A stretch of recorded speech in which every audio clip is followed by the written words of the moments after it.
दादा ते घरकुलाला जागा आणून पाहिजे होती. काय जमीन नाही देणार हो तुला जमीन? हे धंदा करायचा लाज नाही वाटली? आता जमीन मागतो जाय हो तिकडे धाप्याच्या मात नेऊन बांध होय. अहो पण मामा तुम्ही थोडा तरी विचार करा ना. ए तू तर बोलूच नको. ए तुझ्याच मुळे हा माझा बिघडला. घरची पायरीचं चढून पाय हे तुझा पायच चढून ठेवतो. निघ इथून.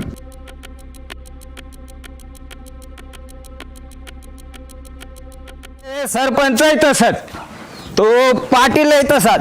हे गंगारामला घर नाही देत, त्यांच्या आईचं भाड खादे यांचे. माधव चौदानला कधीपासून सांग तू दादा कशाला शिवाय देते? तू अगं बस.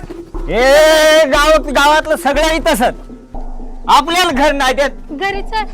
अरे तू शांत हो, गप बस तू. हे तर भाऊसाहेब तोय तसाच, एवढा करून तरी घर नाही देत आपल्याला घर. यायचं कशाला निवडून दिला यार? हा लोकांचा पैसा खायला.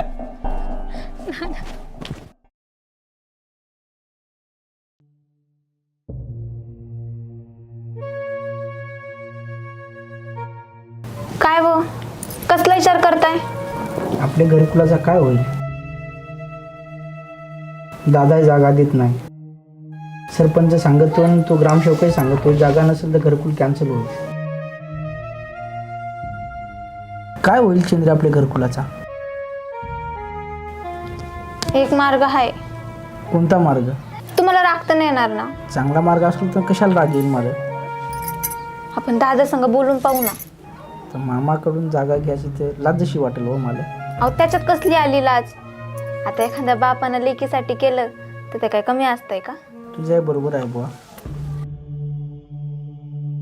मग विचारून पाहाय. हा मी पदी संग बोलून पाहते.